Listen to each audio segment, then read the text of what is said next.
My toxic boyfriend slept with every girl I introduced him to. My name is Madison, and if someone had asked me a year ago, I would have described my life as perfect. I had a small circle of friends who genuinely cared about me. My family was close-knit, and I was thriving in school. I had dreams, ambitions, and a sense of direction most teenagers struggle to find. But then Derek entered my life, and everything I thought I knew about love, trust and loyalty turned upside down. It started in the most ordinary way. I remember it clearly. A rainy afternoon, the aroma of coffee in the small cafe I frequented, and him leaning casually against the counter, laughing at something on his phone. Our eyes met for the briefest moment, but it was enough to spark a connection. There was something magnetic about him.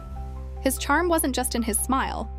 It was in the way he carried himself, the way he spoke with a confidence that bordered on arrogance, but never felt off-putting.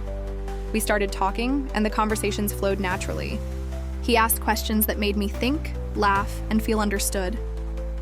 Within days, we were inseparable, texting constantly, making plans to meet after school, and spending weekends together.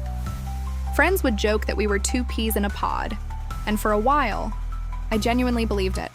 I believed I had found someone who could understand me like no one else ever had.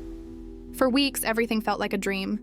Derek surprised me with small gifts, my favorite chocolate, handwritten notes, even a playlist of songs he said reminded him of me. He introduced me to his world, but cautiously, keeping some secrets that he brushed off as personal stuff. And at first, I didn't care. I wanted to believe in the perfection of it all. I also introduced Derek to my friends, and they immediately liked him. He was charming, funny, and attentive, the kind of person who could make anyone feel at ease. My parents even approved. My mother, usually skeptical about anyone I dated, seemed to genuinely like him. She told me he had good manners and a kind heart. That approval made me feel validated. Maybe I wasn't just imagining things. Maybe Derek was as perfect as he seemed. But perfection is rarely what it appears to be. The first cracks appeared subtly, almost unnoticeably. He started disappearing for hours without explanation. His phone would light up constantly, but he'd hide it from me. He laughed off questions about his late-night activities, promising me I had nothing to worry about. I wanted to believe him. I clung to the idea of our perfect romance, dismissing my own instincts. Then came the first bombshell. One afternoon, Jessica, my best friend since kindergarten, cornered me after school. Her face was pale, her hands shaking. "Madison, I don't know how to say this," she whispered, her voice cracking. "But Derek slept with me." The words hit me like a punch to the stomach. I froze, unable to comprehend what I was hearing. My mind refused to believe it. Jessica was lying, surely. Derek would never do that. Not to me, not to anyone. I stared at her, searching for some sign of deceit. But all I saw was fear and regret in her eyes. I didn't know what to do. I thanked her awkwardly, trying to mask my emotions, and walked away. Part of me wanted to confront Derek immediately, to demand the truth. But another part of me was paralyzed by denial. I told myself it was a misunderstanding. Maybe Jessica was mistaken, or maybe she was jealous. Love, I convinced myself, was supposed to survive small challenges. And this, I thought, was just a test. But the seed of doubt had been planted. Suddenly, the little things that had never mattered before began to gnaw at me. Why did he hide his phone? Why did he sometimes avoid eye contact when I asked about his day? Why did he come home smelling like someone else's perfume once? Or his cologne faintly different than usual? I dismissed these thoughts. I clung to my idealized version of Derek, choosing what I wanted to see rather than what was real. Despite the warning signs, I continued our relationship, believing that love could fix everything. We went on dates, studied together, and even planned a small getaway with friends. I felt alive, cherished, and loved. At least I thought I did. Derek had mastered the art of charm, the kind that disarms, seduces, and blinds. I was utterly captivated, and in that capture, I ignored the whispers of doubt. Even my friends tried to warn me. Sarah, one of my closest confidants, would often nudge me subtly. "Are you sure he's right for you?" Or, "I feel like he's hiding something." I'd smile and wave her concerns away, labeling them as overprotectiveness. I wouldn't let anyone interfere with what felt like true love. By the end of that month, I was fully invested. Derek and I had reached the stage where we discussed future plans, joked about living together one day, and shared secrets we hadn't told anyone else.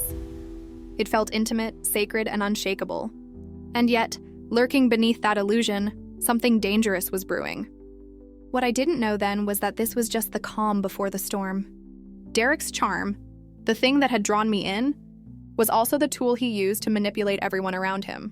The boy I thought I knew so well was capable of far more than I could ever imagine.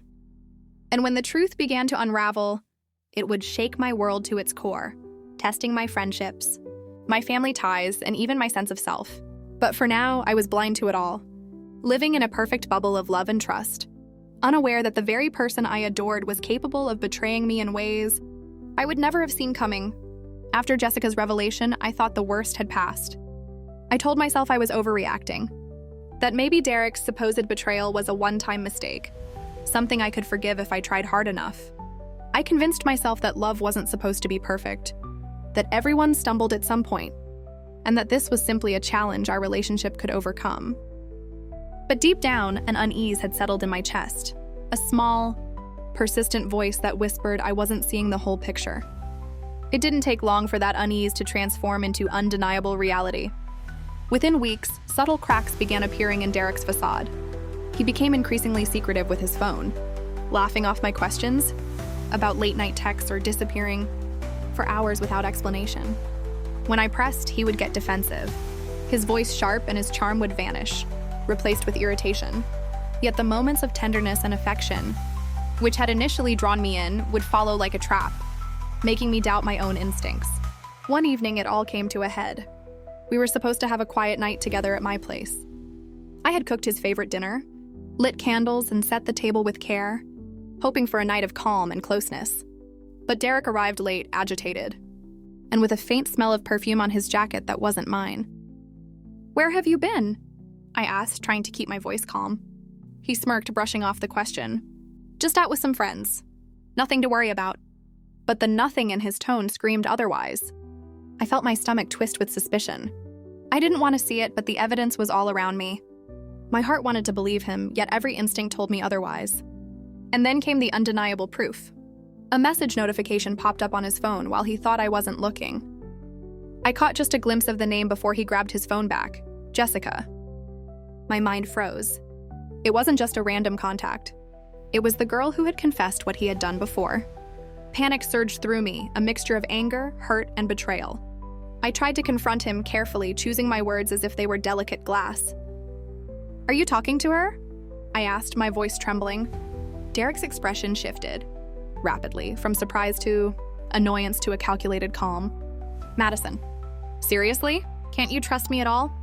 The words were meant to soothe, to manipulate, and for a moment, they almost worked. Almost. But I couldn't ignore the truth any longer. There was no trust here, not real trust, and it was suffocating. That night ended in silence, a tension so thick you could cut it with a knife. Derek went home early, leaving me to grapple with a storm of emotions I couldn't name. After that, a pattern began to emerge, one I would come to recognize all too well. Derek's charm was a weapon. He would hurt, deceive, and betray, only to pull me back with affection, gifts, and whispered apologies. The cycle became suffocating.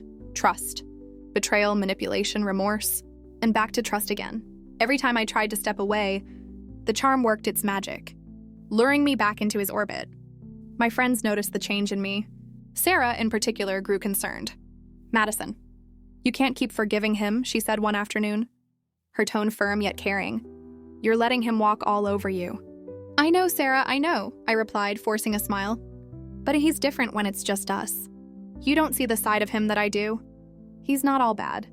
I hated admitting it, but there was truth in my words. The Derek I saw in private could be warm, attentive, and thoughtful. He had moments where he seemed genuinely remorseful, where his eyes would soften, and he would hold me close like he was afraid of losing me. And that fear, his fear, was intoxicating. I wanted to believe he could change, that maybe I could be the one to fix him. It wasn't just the betrayal that hurt, it was the duplicity. The way he could switch from caring to cold and back to loving in a matter of minutes.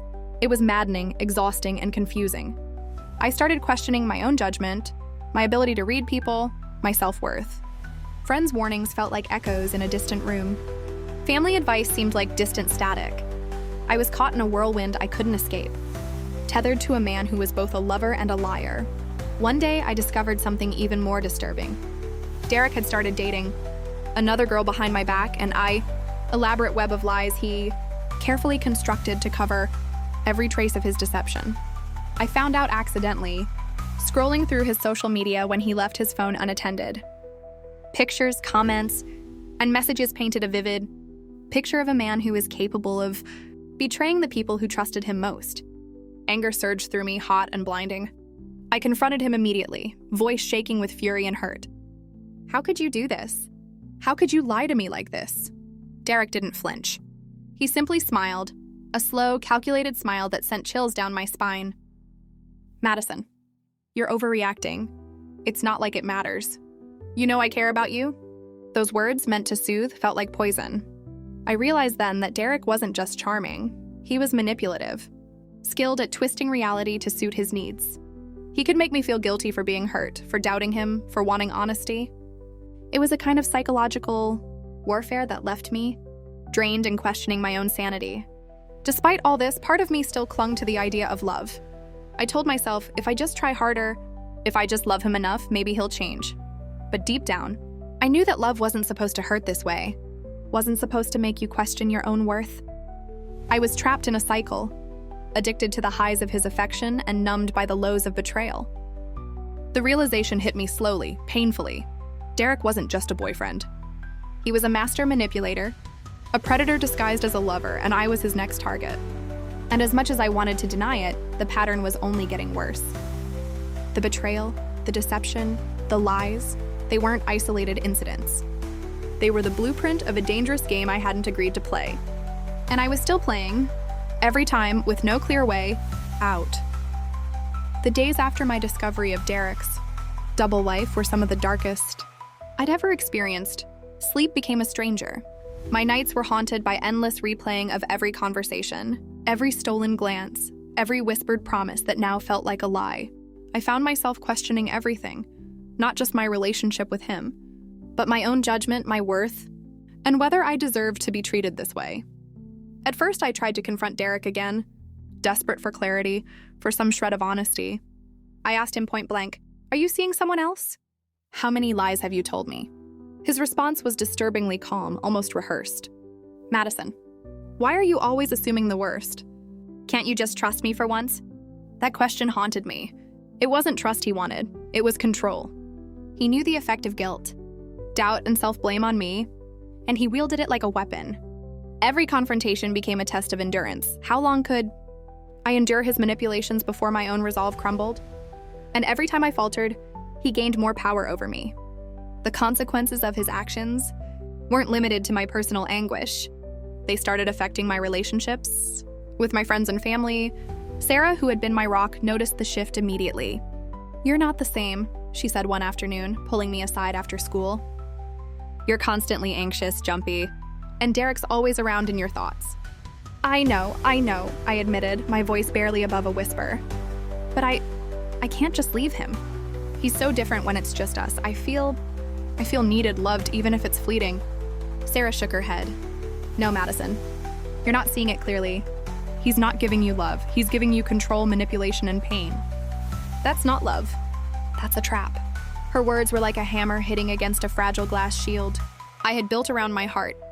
I wanted to believe her desperately, but every time I tried to step back, Derek's charm reeled me back in. The constant push and pull was exhausting, and it left me drained, emotionally fragmented, and increasingly isolated. School became unbearable. Concentration slipped through my fingers, and grades I had always been proud of began to falter. Teachers noticed my distraction, friends commented on my distant demeanor, and yet no one could fully comprehend the gravity of the situation I was trapped in.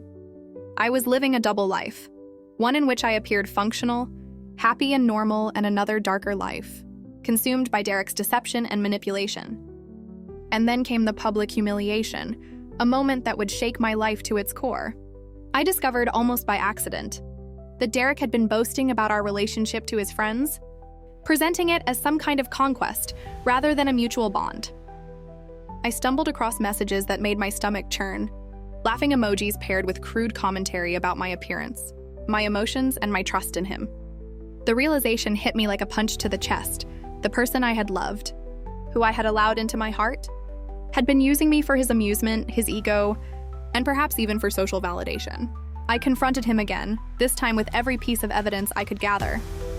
"How could you do this? Why would you humiliate me like that?" I asked, tears streaming down my face. His response was chillingly cold. "Madison, you're overreacting. Everyone jokes. You're too sensitive. Can't you just lighten up?" That was the turning point. For the first time, I saw him for exactly who he was, not the charming, loving Derek I wanted to believe in, but a manipulative, selfish person with no regard for my feelings or dignity. The anger I felt was unlike anything I had experienced before. It wasn't just betrayal. It was a violation of trust, a calculated assault on my sense of self. I started documenting everything: messages, texts, social media interactions, and conversations. I had to remind myself that I wasn't crazy, that my suspicions were valid, and that I had the right to stand up for myself. I confided in Sarah, who helped me compile a record of Derek's actions. With her support, I began to see patterns: how he lured me in with affection, isolated me from friends, and twisted reality to make me question my sanity. Yet even with proof in hand, leaving him was not easy. Derek had a way of twisting any attempt at separation into a narrative where I was the villain. Every argument, every confrontation became a game of psychological chess. I started to feel trapped, unable to move, weighed down by the fear of retaliation and the uncertainty of what might come next. And then there was the financial manipulation. He started using money as a tool, offering gifts, paying for outings, or dangling promises of shared experiences. Each gesture, while seemingly generous, carried a hidden message. Compliance and forgiveness were expected in exchange for affection. I realized that I wasn't just emotionally trapped, I was being trained to respond to his control in every aspect of my life. The consequences extended beyond me too. Friends who tried to intervene were met with Derek's charm, and slowly I noticed that even Sarah was being subtly manipulated, her confidence in her, judgment being chipped away by Derek's subtle insinuations and half-truths. It was terrifying to see how easily someone so perceptive and strong-willed could be influenced by his tactics. By the end of that month, I was exhausted, not just physically, but mentally and emotionally. Derek's manipulations had left me questioning everything: my intuition, my relationships, my sense of reality. The pain was constant, a dull ache punctuated by moments of sharp, stabbing betrayal. I knew I had to make a choice: continue down this destructive path, or find a way to break free. The turning point came one quiet evening when I was sitting alone in my room, reflecting on everything that had happened. I realized that I could no longer blame myself for his actions. Derek's betrayal was not my fault. His manipulations were not a reflection of my worth, but a testament to his character. And in that moment, I made a silent vow. I would reclaim my life, my dignity, and my freedom, no matter what it took. But I also knew that escaping him wouldn't be simple. Derek thrived on control, and I was walking into a dangerous game. Every step I took toward independence would be met with resistance, manipulation, and perhaps even retaliation. I would need strategy, support, and courage. The consequences of Derek's deception had unfolded, leaving me bruised, wary, and wiser. And as the shadows of his manipulation lingered, I began preparing not just to escape, but to rise stronger than I ever imagined. After the shock, the humiliation, and the emotional turmoil Derek had left in his wake, I realized that the only way to regain my life was to take deliberate, strategic action. Recovery would not come from impulsive confrontations or emotional outbursts. It would come from preparation, careful planning, and leveraging every ounce of support I could find. I started with research. I read articles on emotional abuse, narcissistic manipulation, and the psychology of toxic relationships. I needed to understand the patterns I had fallen into so I could anticipate Derek's moves and protect myself. Every page I turned, every story I read, mirrored my own experiences in horrifying detail. It was like holding a mirror up to my life, painful yet strangely empowering. The more I understood his tactics, the more I realized how much control he had over me, and the more determined I became to reclaim my autonomy. Next, I leaned heavily on my support network. Sarah was indispensable. Together, we mapped out a strategy: document everything, limit contact, and create a safe space where I could retreat without fear of manipulation. I also confided in my parents, who were initially shocked and angry, but became my anchors in this storm. For the first time in months, I felt like I wasn't alone. like someone else could help me navigate the dangerous terrain I was trapped in. I also set clear boundaries. I knew Derek would try to test them, push against them, and manipulate situations to make me appear unreasonable. So I made a strict plan. No solo meetings, no responding to provocations, and no allowing him access to any personal information that could be weaponized. Every interaction had to be calculated. Every message had to be documented. I wasn't just preparing to leave, I was preparing to shield myself from retaliation. Financial independence became a priority. Derek's use of money as a manipulative tool had been subtle yet suffocating. He had conditioned me to associate his gifts and financial gestures with emotional favor, but I recognized the power imbalance they created. I opened my own bank account, started budgeting, and even picked up freelance work that allowed me to maintain financial autonomy. Every dollar I earned was a step toward freedom, a tangible reminder that I could sustain myself without his interference. The psychological preparation was perhaps the hardest part. Derek had eroded my confidence so deeply that I doubted my ability to make decisions, trust my instincts, or even feel safe in my own skin. I began therapy, both as a means of recovery and as a strategy to strengthen my resilience.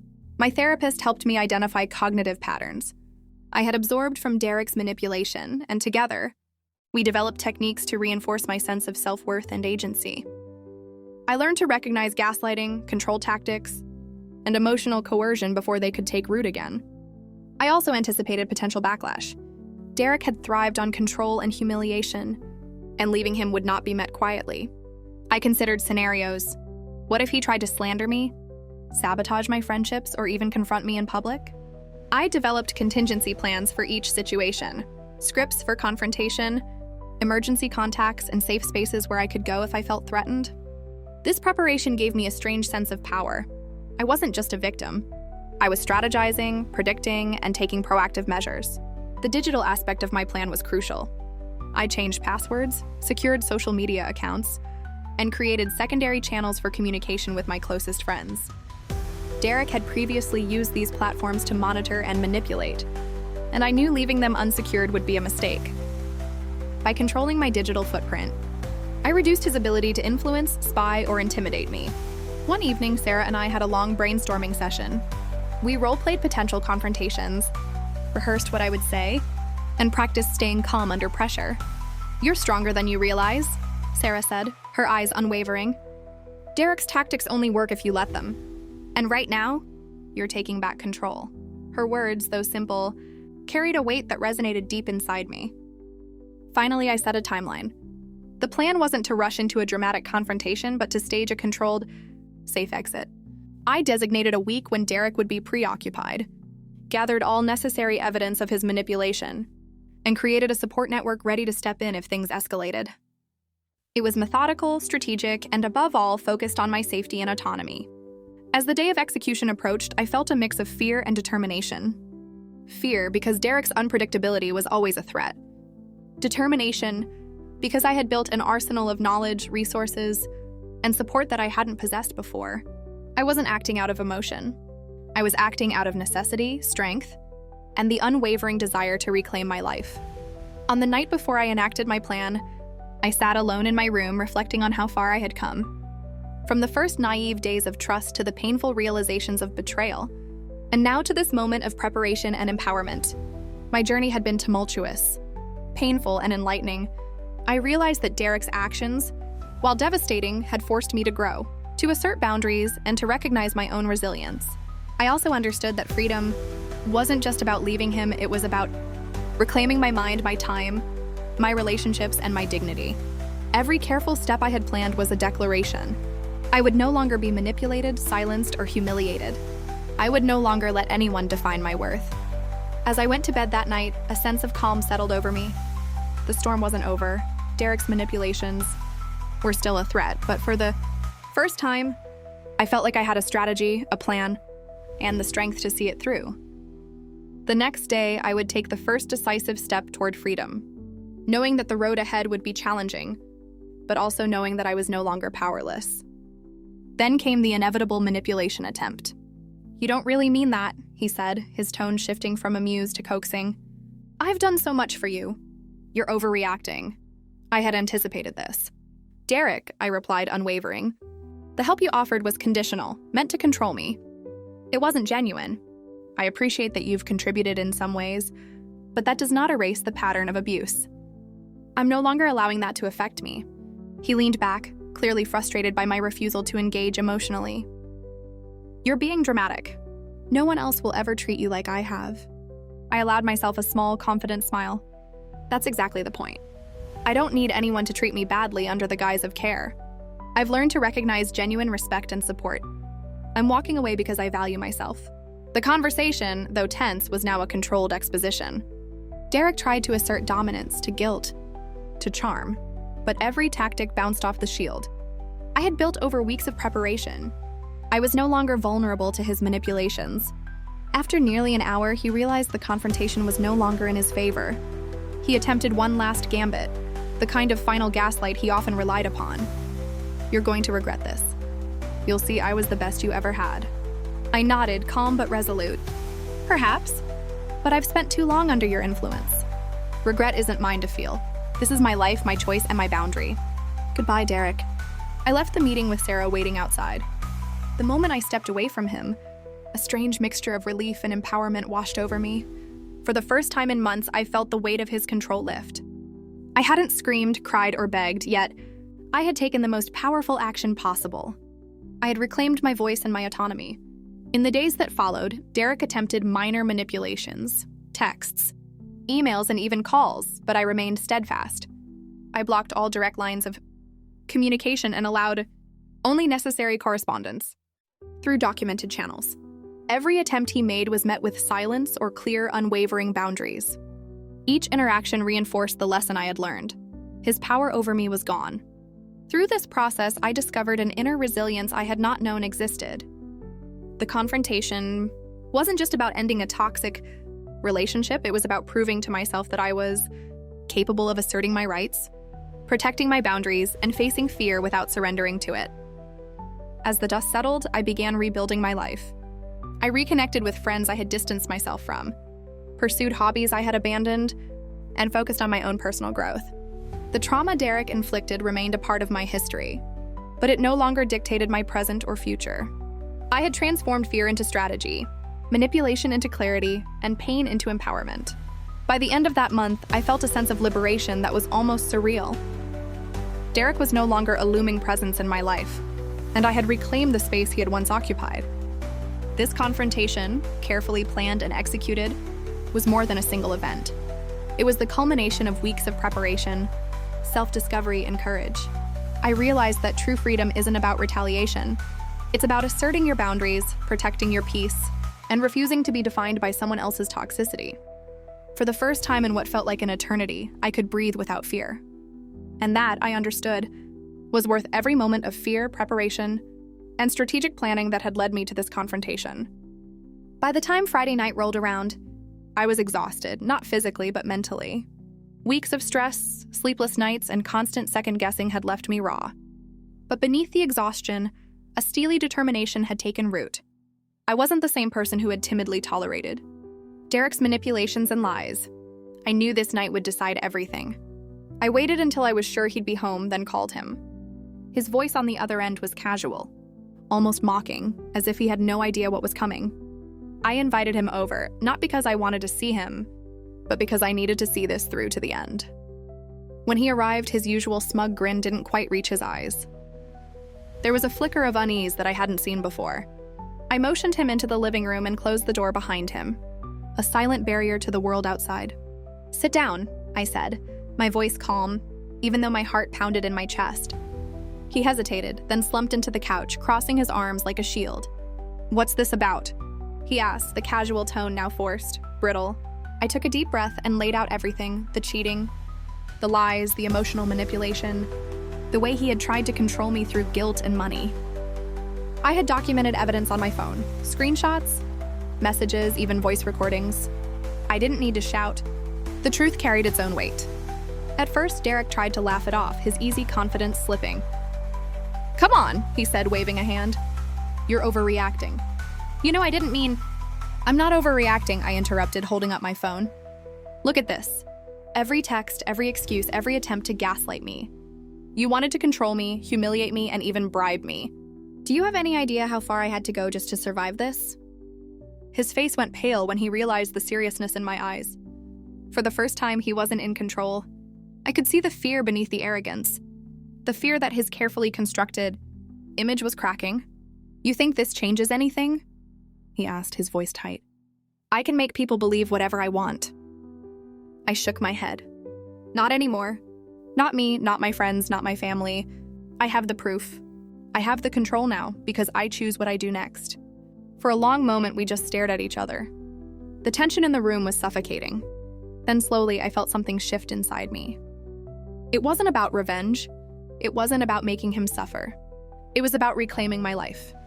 You're done, I said finally. I'm done.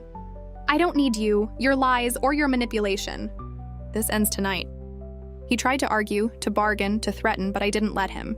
Every excuse, every plea, every attempt to twist the story in his favor fell flat. I remained calm, firm, unshakable. The person who had trembled under his gaze weeks ago no longer existed. I had found my voice, and I refused to give it back. When he finally left, I didn't follow him. I didn't watch the door.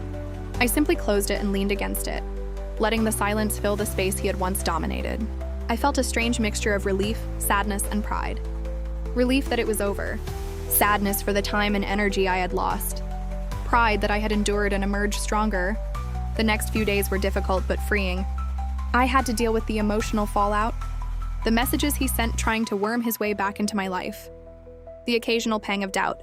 But every time, I reminded myself of the strength I had discovered. I confided in my closest friends, leaned on them when I felt weak, and slowly began to rebuild the boundaries I had let him erode. I also took time for myself. I explored hobbies I had neglected, spent evenings reading, journaling, and even learning new skills. I realized that I didn't need someone else's approval or attention to feel complete. I could stand on my own, and more importantly, I deserved peace and respect, things Derek could never give. By the end of that month, I had transformed. I wasn't angry anymore. Anger, I learned, was temporary, and it could consume you if you let it. What remained was clarity and a sense of self-worth I had never felt before. I had faced someone who tried to break me, and I hadn't just survived, I had grown. And though I knew the scars of the experience would linger, they were a reminder, not a chain. I had learned to trust my instincts, to recognize manipulation, and to protect myself. Most importantly, I had discovered that the most powerful weapon against toxicity isn't confrontation or exposure, it's choosing yourself over someone else's control. Looking back, I realized Derek's actions had inadvertently given me a gift.